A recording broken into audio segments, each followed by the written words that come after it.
Hi, girlfriends. Welcome back to the Hi. Hey. Welcome back to the breathing room. We're glad you came to check out our video today. We have a treat in store for you all. Whether you're a new mom, an expecting mother, a veteran mom, we're just going to be talking about motherhood this afternoon. We're going to be discussing things they don't tell you as it pertains to motherhood. So please like, share, subscribe, tell a friend, grab you a good snack, some coffee, whatever you need. Yes. Tune on in. And so we're going to start off with just our own personal motherhood journeys and tell you some things that we wish we would have known. Mm-hmm. Spill the tea. And so I think I'm the newest mom. Yeah, so I have a 1-year-old. Her name is Eden, and she was born July 10th of 2019. Woo. So Eden, I'm great. the We newest share the mommy same birthday. here. And I am Yeah. the second newest mommy. Avery Brooke is my daughter, and she is a year and a half, 20 months exactly. But I mean, I feel like after like 19, 18 months, you should stop saying months. That's just me. That's just me. I said 18 months, and then I myself say 19 months, and I was like, don't do that again, Tim. Anyway, Yeah, I'm like, she's one. right, exactly. She'll be 2 in December. That's that. So, yeah. I think it's a tie because my oldest that I physically birthed is 10. My oldest is 9, so Okay.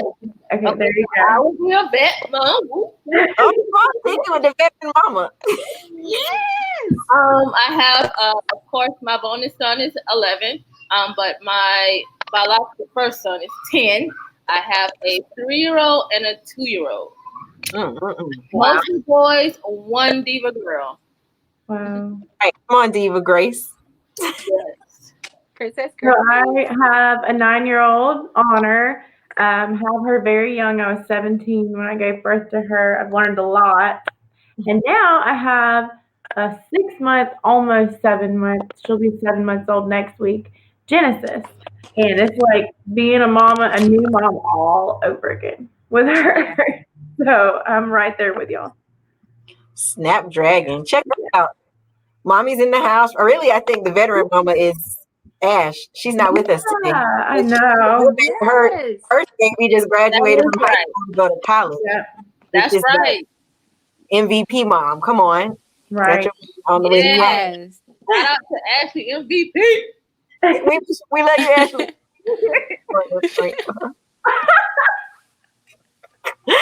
Okay, so Definitely. guys, if you are tuning in, just like Miriam said, it is all about the things that we wish somebody would have told us about motherhood before we became moms. I feel like it's a rude awakening for anybody. Maybe not rude awakening. It's a beautiful experience, but it can also be like a big deal when you become a mom and there's so much they don't tell you. Yeah. So we are excited to share with you some of the things that we personally wish somebody would have told us. So we're going to go through and share that with you guys. So first is Tiki. Take us on in, girl. Yes. So with what I've learned is as a mom, don't expect to do it all by yourself. Yeah.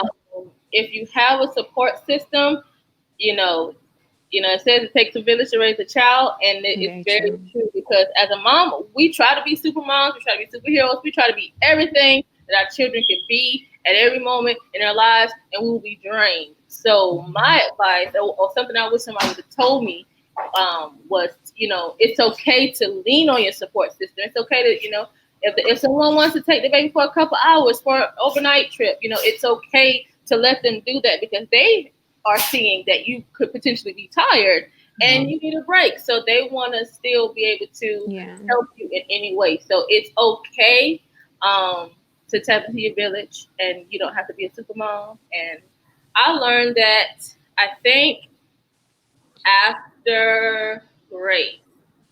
For a long time, my oldest son Jared, he would be back and forth. So for a lot of motherhood, it was me and Jameer, and so Jameer was okay. It was okay. like, all right, I can kind of move quickly with him. It's pretty easy.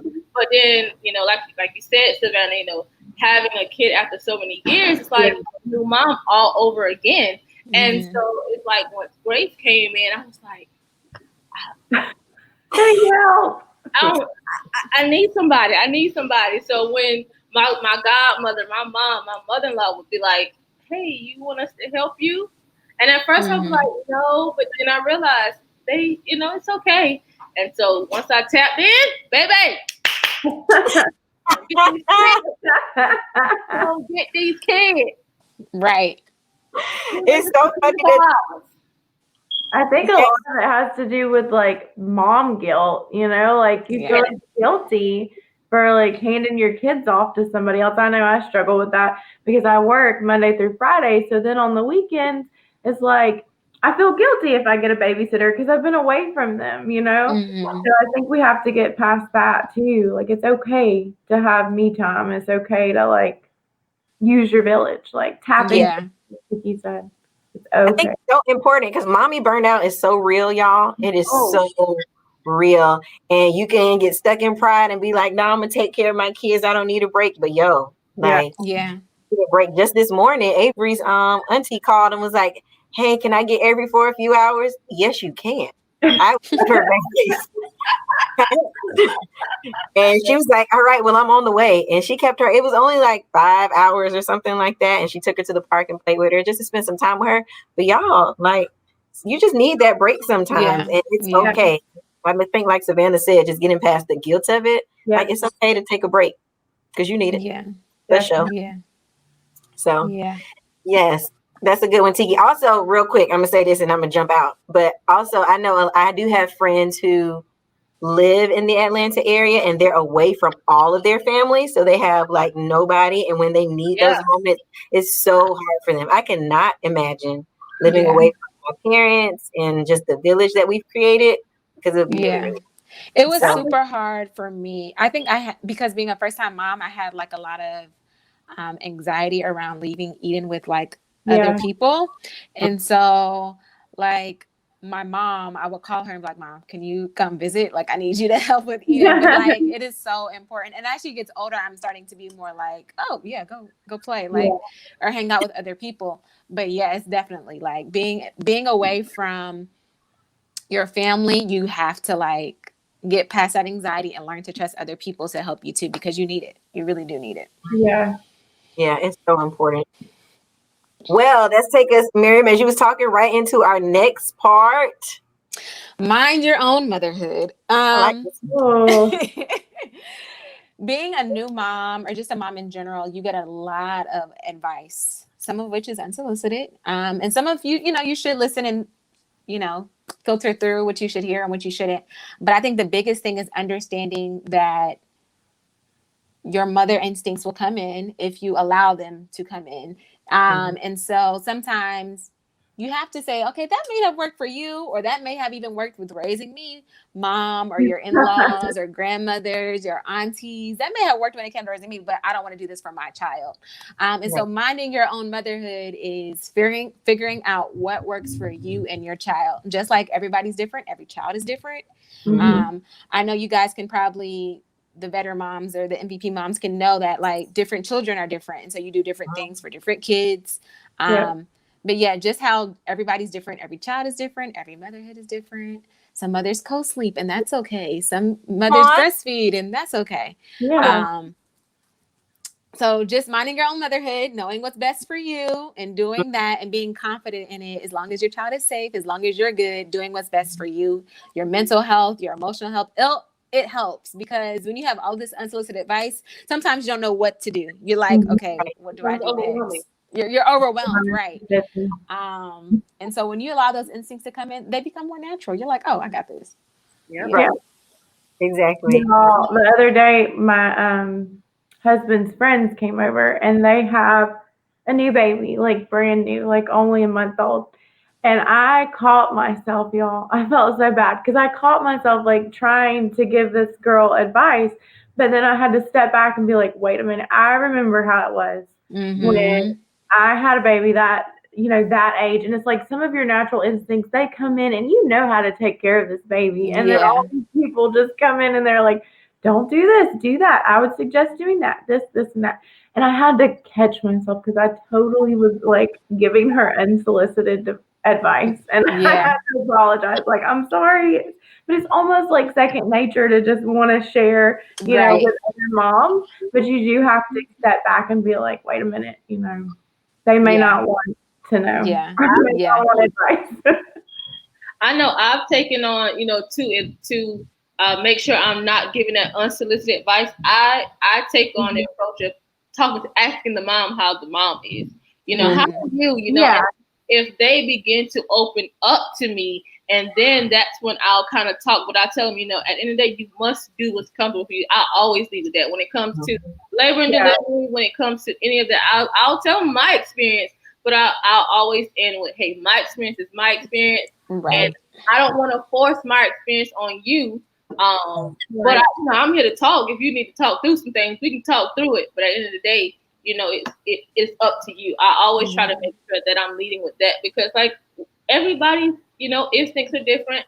The way you thought you wanted to mother before your baby got here, and your baby actually gets here, and Yeah. all Totally different.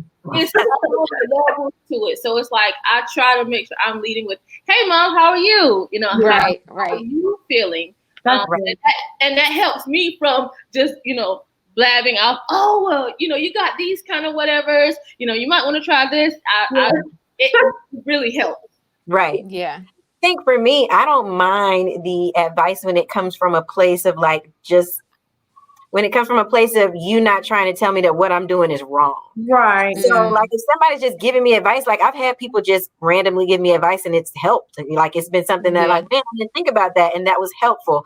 But Yeah. for instance, like for the fact that I'm still breastfeeding and Avery is almost 2 and somebody's like, you need to get that baby off your breast. You need to do Yeah. like, tell me what I Don't need say to that. do. Or with Saying posting, that. it was like, you spoiling that baby. You need to get that baby out the bed. And what No. the place that they're coming from is you're doing something wrong and you're mothering. So let me tell you how it's done. That's what I have Right. a problem with. Like, Yes. no, this works for me and my family. We co-sleep. Avery still ends up in the bed some nights. And then Yeah. every night. She starts off in the crib and then about 2, 3 in the morning, she ends up in the bed with us for the rest of the Yeah. night. And she may or may Yeah. not make it back to the crib. I'm still breastfeeding. And when she's 2, I might still be breastfeeding. And you know what? It's my breast. So why are you worried about it? No. Like there's certain things that like letting Avery cry it out. I tried it. Avery is strong-willed. It just don't work. She'll cry for Yeah. 5 hours. Them girls, they holding the road. Them girls just Oh, like, I don't care. right. She will scream. So I've learned like what helps is like lay her in the crib. Then I it's like a distance kind of thing. And I get further and further. And as I kind of like distance myself further and further, then she feels comfortable with that. So the whole Yeah. time, people told me forever, just let that baby scream, let that baby scream. And that just didn't work for us. So like It you didn't work said, for me either. really, Right. yeah. It I'm just, gonna end up For crying and certain my baby crying children. out. right, Marion, we both be crying. I'm Oh. like, and that's too much on me. So I'm like, why am I crying? Because somebody else told me to cry, let her cry it out. Heck no, get my No. baby. Right. Do what works for you. Yeah. Exactly. That's the biggest thing. And so like, thanks to the previous generations and other moms, but like, Let us figure it out. yeah, let us Yeah. figure it out. You gotta figure it out. And some Yeah. things work for some that don't work for others. Yeah. Yeah. Oh, yeah. Exactly. Yeah. That's good. Yeah. Savannah, I think you next, and we are going to talk about. Oh, perfection doesn't exist. Um, what I mean by that is like it's okay to be real and honest with your kids.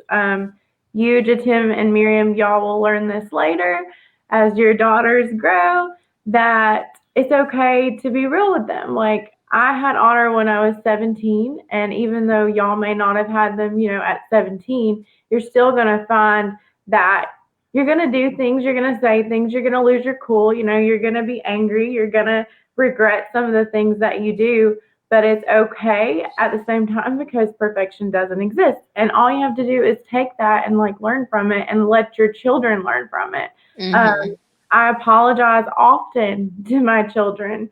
And that's okay. I feel like it's okay. Like I love my mom and she wouldn't mind me saying this because we've had this conversation before, but I think that growing up, like I saw her try to be perfect so much that it really hurt me in the long run because she like held in so many emotions through my childhood. Like I didn't know, that it was okay to cry. It was okay to cry it out, that it's okay to be angry, that it's okay to not always have like this straight face.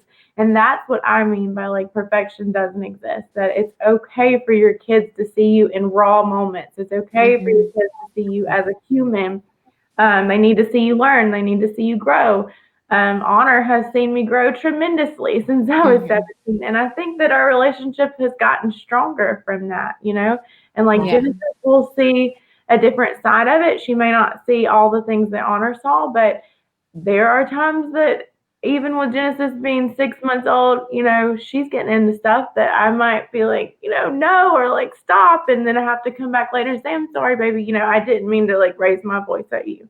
So that's okay. I mean, perfection does not exist. Yeah. I recently had a situation with Jameer. You know how children go through those phases where you gotta kind of pull the truth out of them. Yeah. You gotta get in there and pull the truth out. And so I think with him, it's almost like middle child syndrome. Yeah. Because it was Jare, him, and Grace. And with him, it's like sometimes he wouldn't tell me the truth. So I had to pull the truth out of it. But this one situation, he got so frustrated, you all. He was so upset because he was like, I'm telling you the truth, and you guys never believe me. Yeah. I'm just tired because you always are on to me. And y'all know I had to sit and I had to think about it. And and it was a situation where I was trying to get the truth out of him and Jare. So come to find out, he was telling me the truth.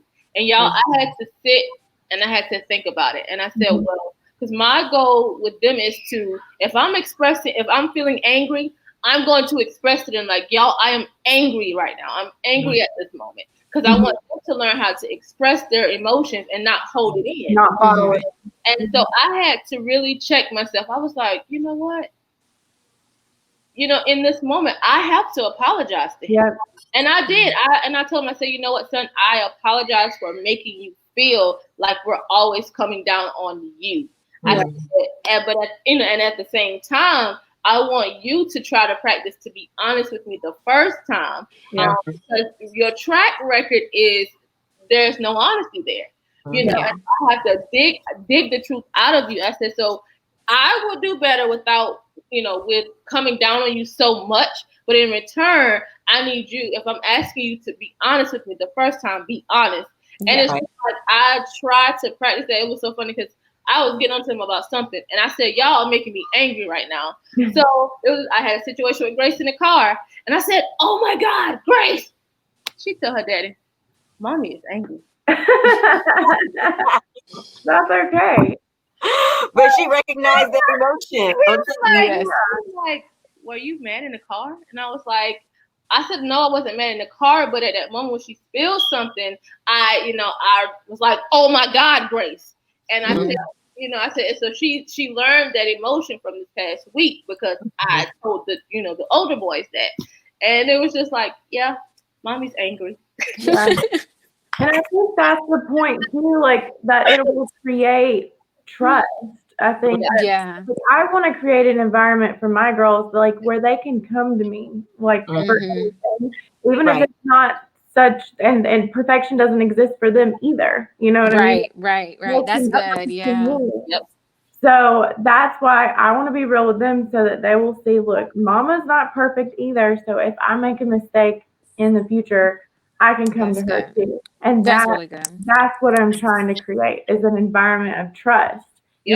By allowing you to be human and allow them to be human. Right. Like you said, that's good.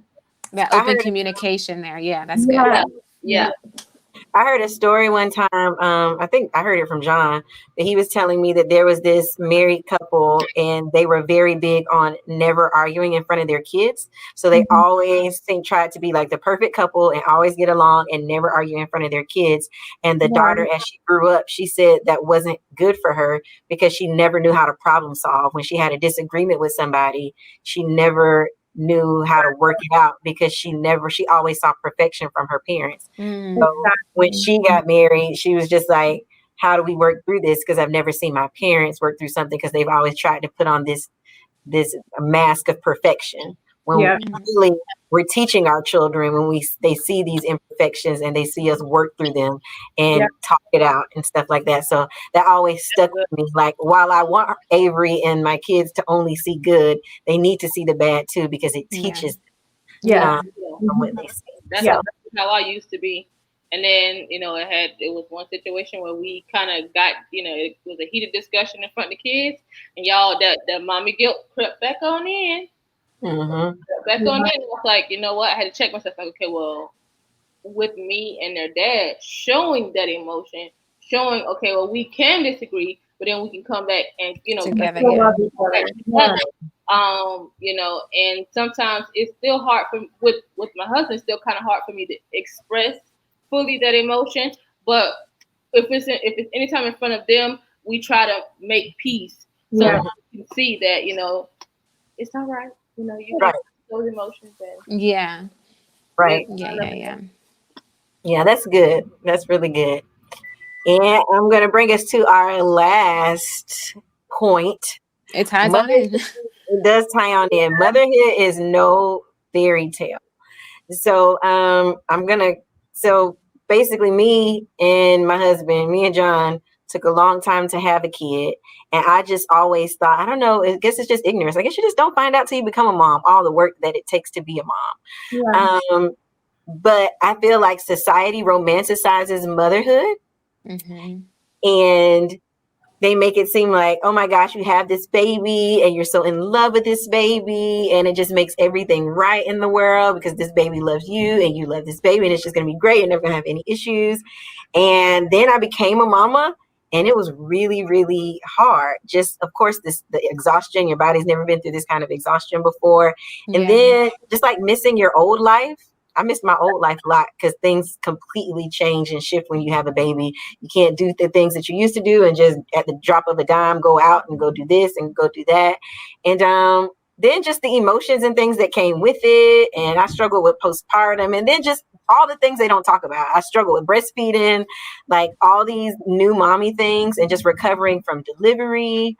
All that new mommy stuff that they don't tell you about. They just tell you that you have the baby and then life is great, but nobody talks about, the extreme exhaustion and, the struggles that come with it. You know what I'm saying? And I wish that somebody would have told me, like, it's beautiful, but it's hard too. Just to run through for that, because I feel like it kind of got thrown at me, and that was one of the factors that contributed to my postpartum.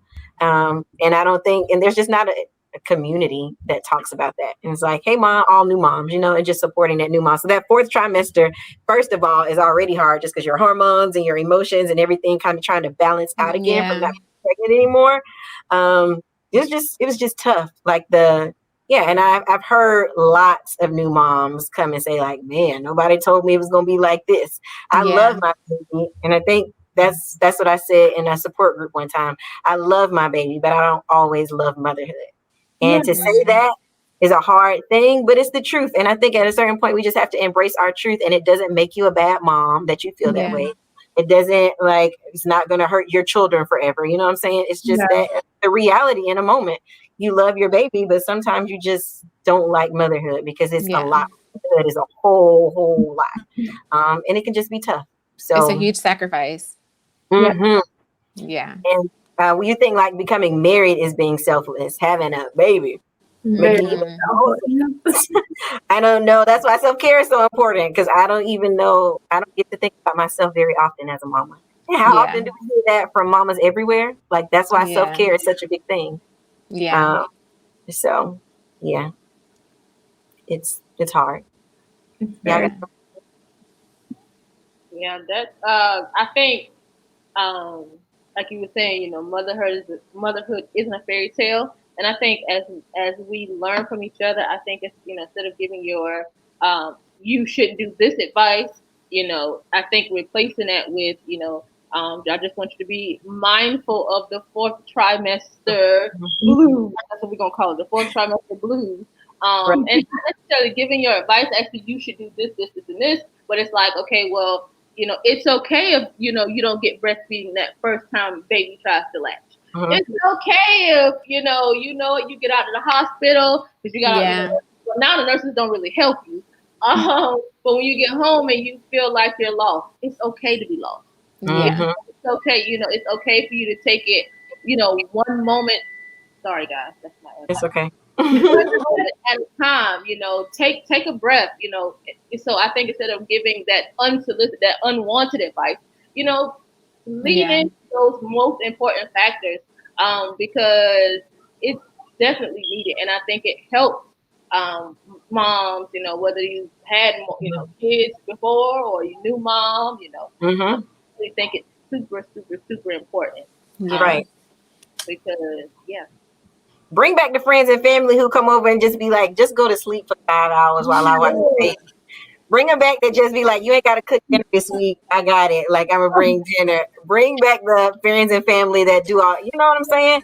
Just come and sit. My favorite one was that came to drop off food. Like, I loved y'all forever. Oh, that was Listen, like, my family who's listening, y'all.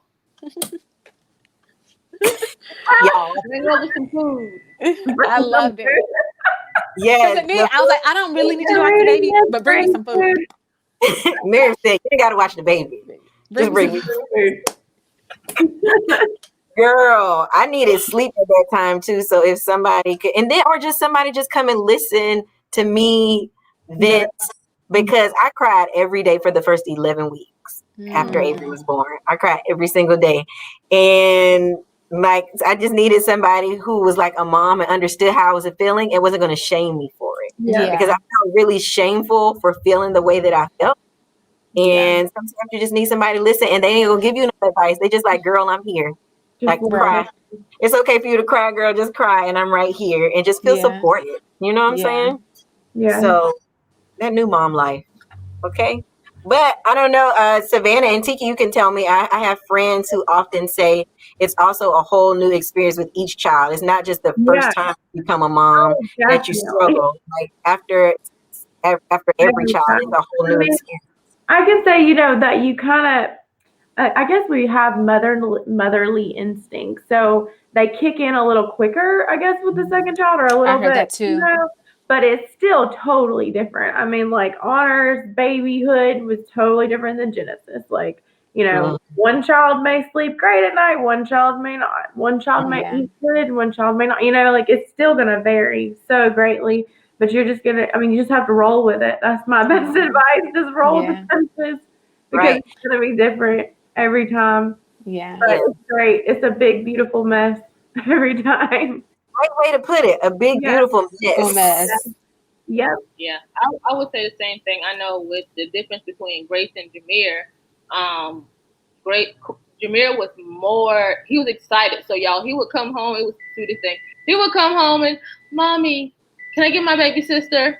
Can I get my baby sister? And I would be like, oh, I am such a big helper. So that kind of helped me in some moments. But then when Quick came, because Grace was still, she was, going into toddlerhood, and Quick was just born, and I was just like, I knew what to do, but I was just like, do I want to do it? Like, I'm tired. Do I want to do the right stuff? Yeah. Right. I don't know. Y'all the real MVPs having the babies back to back. I don't know that I mean, we didn't do it for that reason. Because I was like, I don't think I'm strong enough. I ain't a warrior like these other mamas. Okay. But yeah. Well, unless anybody else has anything else to say, kind of used up all of our time that we've given ourselves. But I hope that this was full of some wisdom for you guys, and that you enjoyed us talking about motherhood. Share in the comments with us some things that you wish somebody would have told you.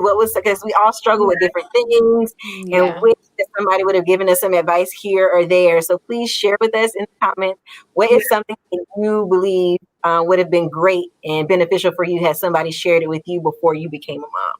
And if you don't have any kids yet, girl, let this be it. We your tribe telling you, okay? Number one, tap into your village.